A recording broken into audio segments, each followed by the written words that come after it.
أعوذ بالله من الشيطان الرجيم بسم الله الرحمن الرحیم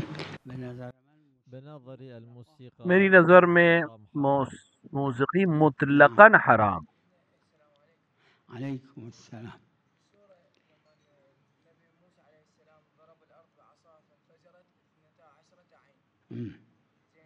هذا في تفسير الآية الشريفة موجود أن بني إسرائيل كانوا 12 عشيرة حتى لكل في آية أخرى مشربهم 12 عشيرة كانوا. روایت میں ہے کہ بنی اسرائیل کے 12 قبیلے تھے اور آیت کی تفسیر اس طرح سے کہ ان کے 12 چشمے خدا نے خلق کیے تاکہ ہر ایک اپنے چشمے سے پیے.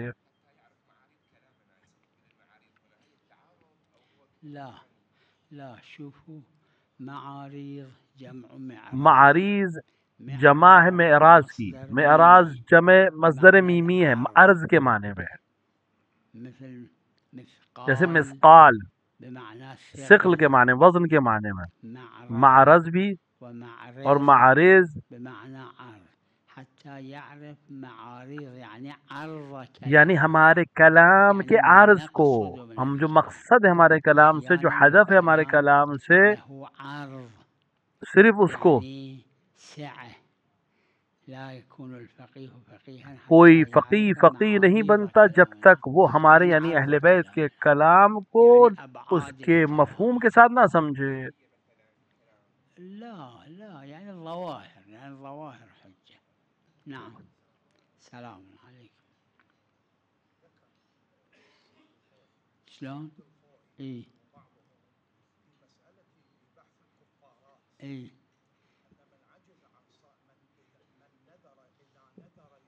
اي اي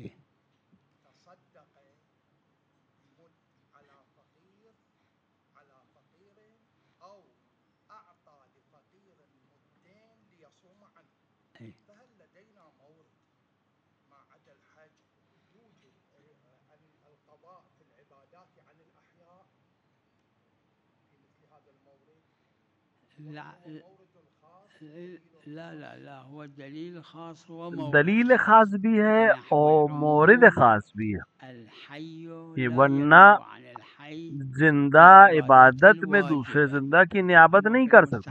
ہم مستحب میں کر سکتے ہیں، مستحب میں کوئی مسئلہ نہیں ہے. تو اس میں چونکہ روایت خاص ہے، دلیل خاص ہے، لہٰذا اس مسئلے میں علماء روایت خاص کی وجہ سے.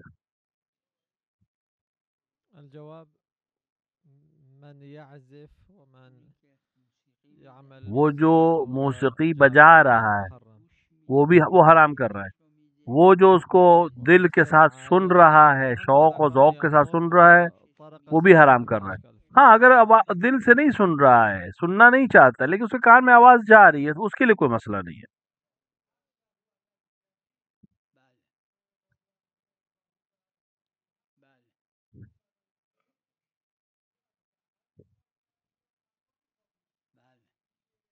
السؤال حول نبي الله إبراهيم فلما أسلم وتله للجبين. تفسیر میں یہی ہے تفسیر میں جو میرے ذہن میں ہے کہ جناب ابراہیم کی نظر جناب اسماعیل پہ نہ پڑے. تفسیر اسی معنی میں ہے، تفسیر میں ظاہر یہی آیا ہے. إبراهيم إلى نظر أو إلى عين إسماعيل.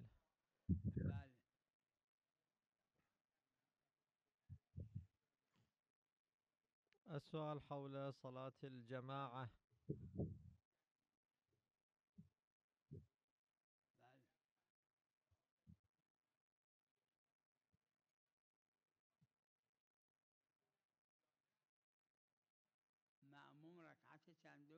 معموم کس رکعت میں ہے؟ اس کو اگر اپنی پہلی یا دوسری رکعت میں ہے تو اسے سورہ حم پڑھنا پڑے گا. ہاں جان بوجھ کے اگر مسئلے کو نہیں جانتا ہے تو اس کی نماز باطل نہیں ہے. اگر مسئلے کو لا تو آج ایک دلیل ہے ہمارے پاس، جس دلیل کی وجہ سے اگر مسئلہ نہ جاننے کی وجہ سے نہیں پڑھا تو اس کی نماز باطل نہیں ہے.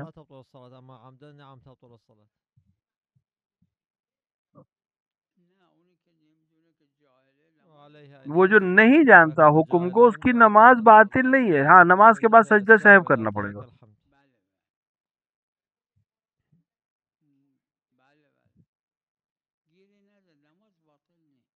نماز باطل نہیں ہے بہرحال. أي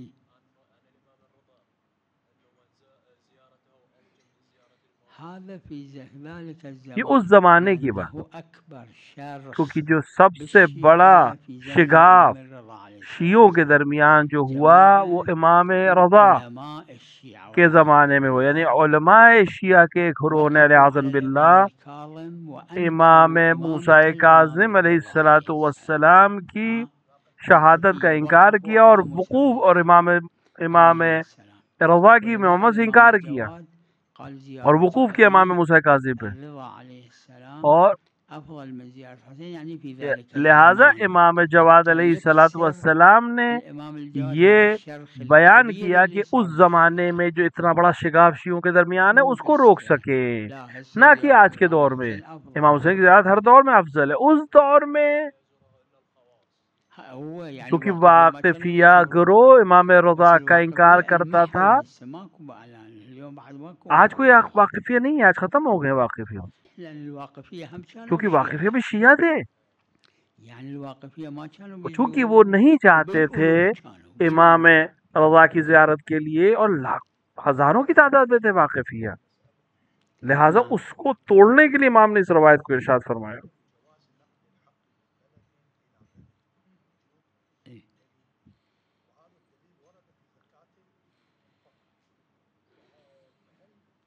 الفقهاء فهموا عدم الخصوصية في زكاة الفطر، ولذا هذا بالعروة الوثقى موجود. فقہا نے اس مسئلے میں عدم خصوصیت کو سمجھا ہے زکوٰۃ فطرہ میں. ولكن مكروه وإذا نقل وفي بلدينته أكو یعنی اگر اپنے شہر سے نکالا اور بعد میں پتہ چلا کہ اس کے شہر میں کچھ فقیر تھے، مستحق تھے، اور یہ بیچ راستے میں ضائع ہو گئی زکوٰۃ، تو وہ ضامن ہے، پھر سے دینا پڑے گی. لا 10 أيام يبقى، هذا مو بلد له. تو 10 دن کہیں رکتا ہے، اس کا شہر نہیں ہے.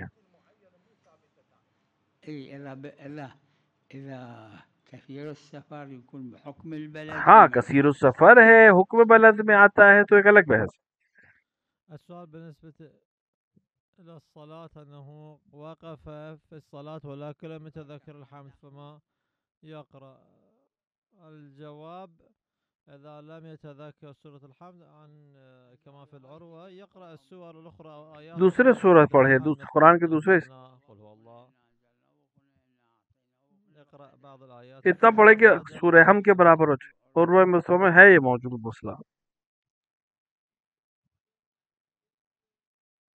السؤال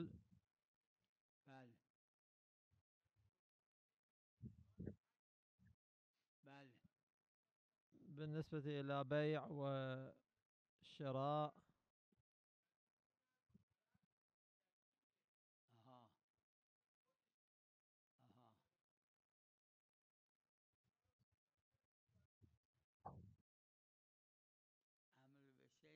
بيع وشراء حق الحج أو وصولات الحج مع العلم بأنه اگر کسی شے کو حکم دیا جائے تو اس کا مطلب یہ کہ اس کے ضد کی نہیں کی جا رہی ہے. اگر ہم اس کو قبول کریں جو کہ نہیں کرتے ہیں تو ہاں یہ حکم ہوگا. یہ انسان جو سنے اس کے لیے حرام ہے، جو نہیں سن رہا ہے وہ اس کی کان میں آواز پڑ رہی ہے تو اس کے لیے اس کے ہاتھ پہ نہیں ہے، لہٰذا اس کے لیے اس کو گناہ بھی نہیں ہے، اس کے لیے حرام نہیں. الجواب إذا كان يأمر مثلا ووصل إلى أذنه شيء من الموسيقى فلا إشكال في ذلك.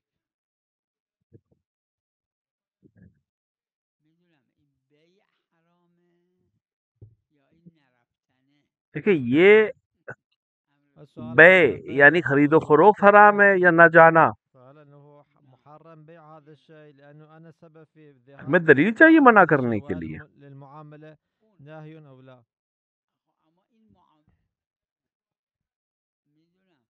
الجواب ذلك الشخص البائع حيث وہ جو خریدار ہے کیا اس کا معاملہ باطل ہے؟ اس نے حرام کام کیا، يزيل استطاعته ف اس نے کام کیا کہ حج نہ کر جا سکے، المعاملة لا تكون باطلة.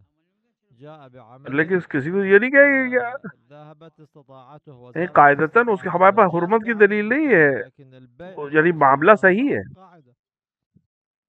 السؤال حول أنه مثال بيع الوصولات كما أنه مثلا له مال أو بضاعة باع هذه البضاعة وبه زالت الاستطاعة، فما حكم؟ الجواب يجب عليه الحج، دیکھیں واجب تھا کہ اس سال حج، يجب عليه الحج بهذا المال.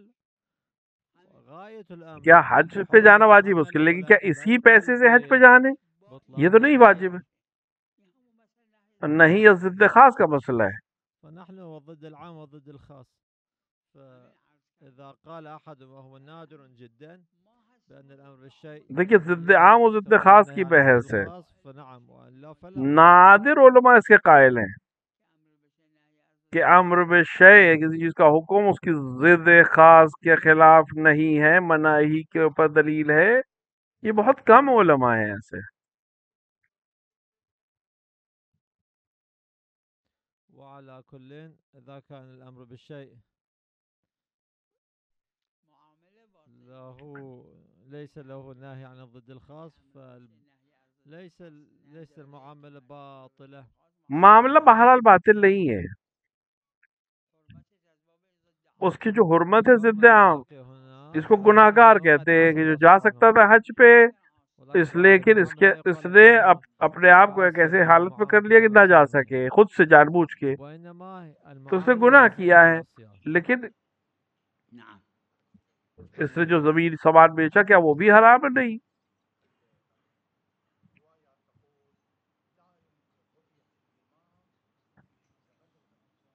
لا ماكو هيك رواية، لا الرواية الوحيدة الواردة أنا قبل هم ذكرت بعض الأيام الإمام الحجة صلوات الله وسلامه عليه، امام میں کچھ دن پہلے بھی روایت بیان کی تھی في الغيبة الصغرى عين 4 کہ آپ نے اپنی غیبت صغریٰ میں 4 نائب رکھے، اور جب امام اور ہر نائب کے انتقال کے وقت اس کو خط بھیج کے وہ اطلاع گیا کہ تم اتنے دن میں اس دنیا سے چلے جاؤ گے، اپنے امور کو کس کو حوالے کرو۔ جب پہلے کا انتقال ہوا تو دوسرے کو اسی طرح منتخب کیا، دوسرے پہ تیسرے، چوتھے یعنی جناب سمری کو انتخاب کر لیا۔ تو پھر جب جناب موسیٰ سمری محمد سمری کا وقت آیا تو امام نے فرمایا کہ اب غیبت جو ہے کبرا ہے، شروع ہو گئی ہے، لہذا اب اگر کوئی میری رویت کا دعویٰ کرے تو جھوٹا ہے نا، یعنی اس کا مطلب یہ ہے کہ وہ رویت جو دلیل بن رہی ہے نیابت خاص پر، اس کو اس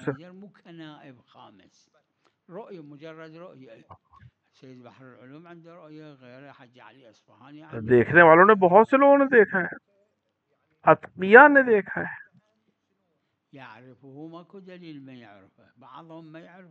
ہاں بس دلیل نہیں، بعضوں جانتے تھے، پہچانتے تھے یہ۔ ہاں 5ویں نائب خاص کے عنوان سے اگر کوئی دعویٰ کرے تو وہ جھوٹا ہے۔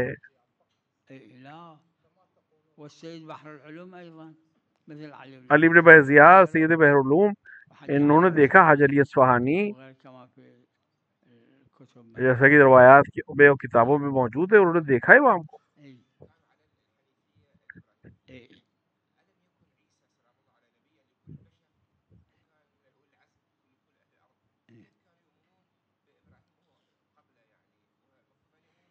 عیسی ابن مریم ہم کان علی دین ابراہیم علی نبینا و آلہ، جناب عیسیٰ ابن مریم بھی جناب ابراہیم کے دل پہ تھے۔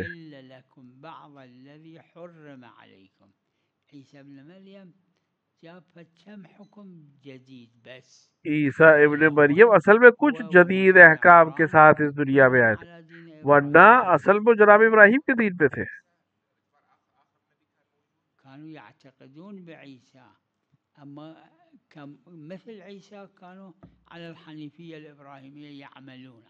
ان کا عمل جناب ابراہیم کی حنفیت ہی پر تھے۔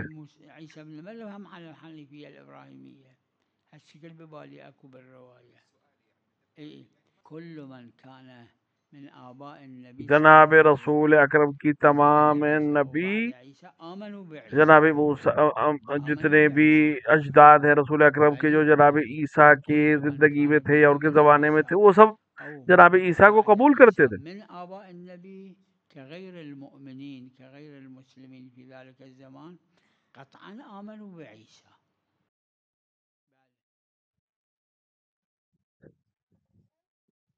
السؤال بالنسبة للحج،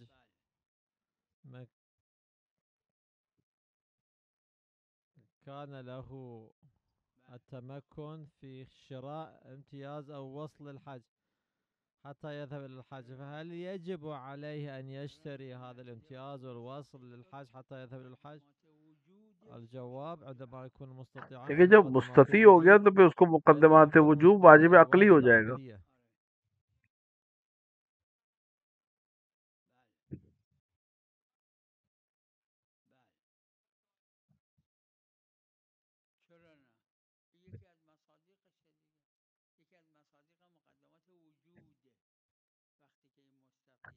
جب یہ مستطیع ہے تو یہ اس کو اسے تمام چیزیں فراہم کرنی ہے مستطیع ہونے کے لیے۔ ان میں سے ایک چیز ہے کہ یہ ٹکٹ خریدے یا حج پہ جانے کے کوپن کو خریدے۔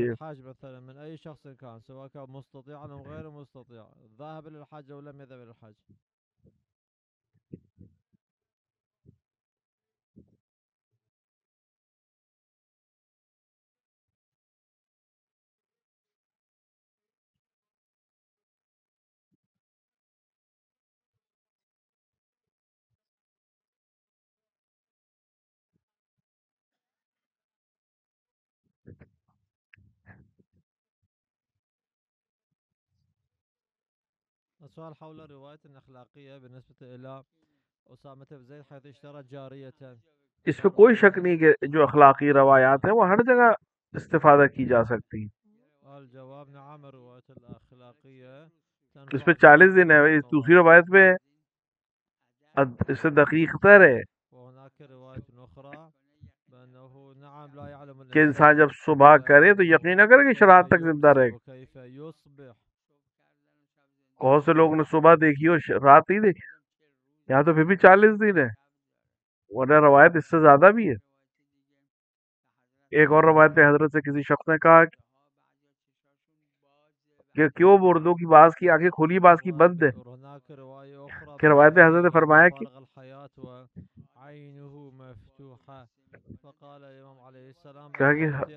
انسان سیکنڈ کے اندر آنکھ کو کھولتا بند کرتا ہے۔ اتنی جلدی امام نے فرمایا کہ اتنی جلدی موت آئی کہ وہ آنکھ اتنی مہلت اسے نہیں دیتی موت کہ وہ اپنی آنکھ کو بند کر لے یا کھول لے۔ 40 دن تو بہت بڑا فاصلہ ہے۔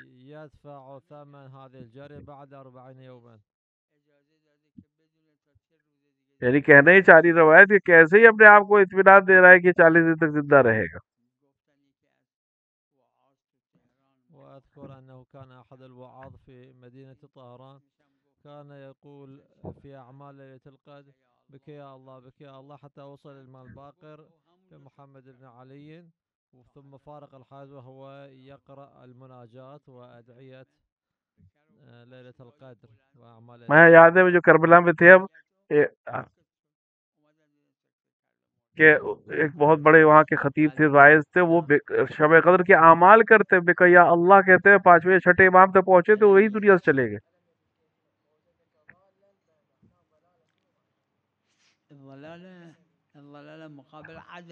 ضلالت یہاں پر عدم ہدایت ہے، کون اس کو ہدایت دے گا؟ یہ کہاں سے آتی ہے؟ اس معنی میں کہ اللہ کی طرف سے ہدایت. ضال يعني مو مهتدي، يعني ما يدري رسول الله. لا شوف رسول دیکھیے الله صلى الله عليه وآله والعشرة الطاهرة هذول خلقيا، ان کو دو طرح کی خلقت ہے افراد قبل کی. أن يخلق الله كل شيء، وفد خلق ثاني عندهم ایک خلقت تمام مخلوقات سے پہلے کے، اور ایک یہ ظاہری خلقت ہے دنیا میں آنے. الأول الله علمهم اور كل جب پہلی خلقت ہوئی تبھی اللہ نے ہر چیز کی تعلیم دے دی.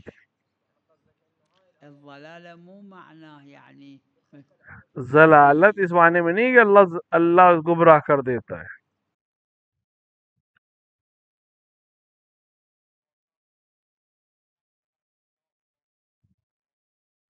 السؤال حول هذه الآية المباركة: سبح لله ما في السماوات وما في الأرض.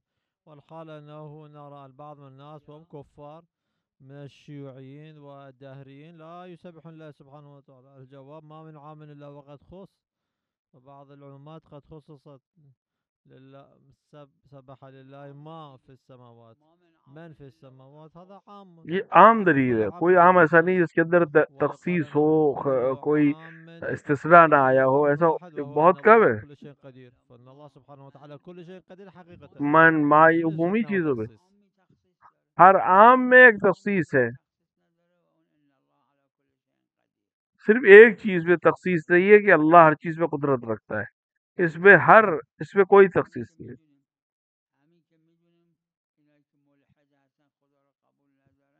وهذا على نحو التخصيص، فكل عام له موارد قد خصص.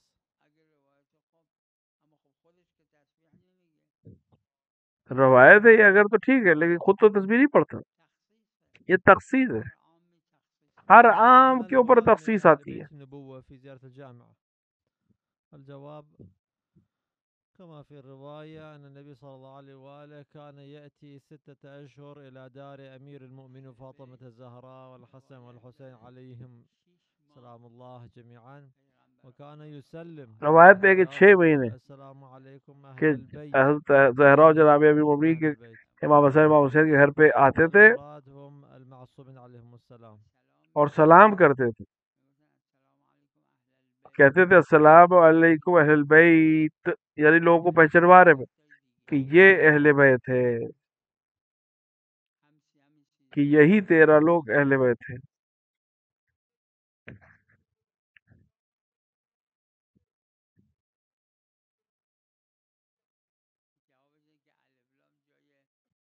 اس کا جواب یہ کہ الف لام یا کی جگہ پر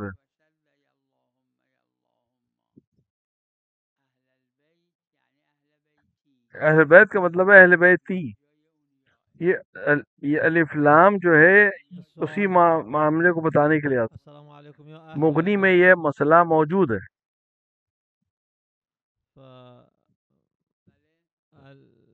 الالف والياء، الف واللام بدل عن الياء. الجواب نعم، والمسألة موجودة في المغني. يا اهل بیت، خاص یہ 13 لوگ ہیں.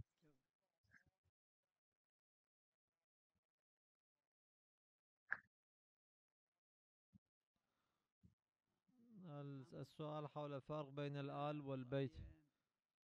یہ لفظ مشترف ہے، یعنی دونوں لفظ ایک معنی. انسان اور بشر، انسان کا کیا مطلب ہے اور بشر کا کیا مطلب ہے؟ اسی معنی، دو لفظ ہے لیکن ایک ہی معنی ہے. فآل وأهل بمعنى واحد. عربی میں کہتے ہیں مشترک، آل اور اہل ایک ہی معنی میں. السؤال: خلقك قبل أن يخلقك، فالمراد قبل الذر أو قبل عالم الذر؟ الجواب: قبل عالم الذر. فالله سبحانه ذرے سے پہلے عالم ذر میں تو سب کو اللہ نے خلق کر دیا. عالم الذر كانوا، ولكن اللہ تھا اور کچھ نہیں تھا اس وقت پر. جو سب سے پہلی چیز اللہ نے خلق کی ہے معصومین کو خلق کیا. أهل البيت عليهم السلام.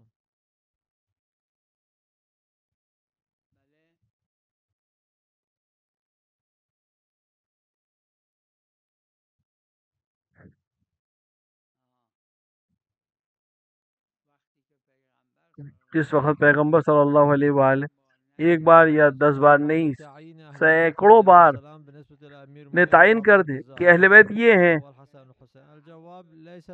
ورنہ شہزاد بھائی تو اہل بیت نہیں ہوتا، داماد اہل بیت میں نہیں ہوتا ہے، لیکن پیغمبر نے تعین کیا لہٰذا اہل بیت میں سے.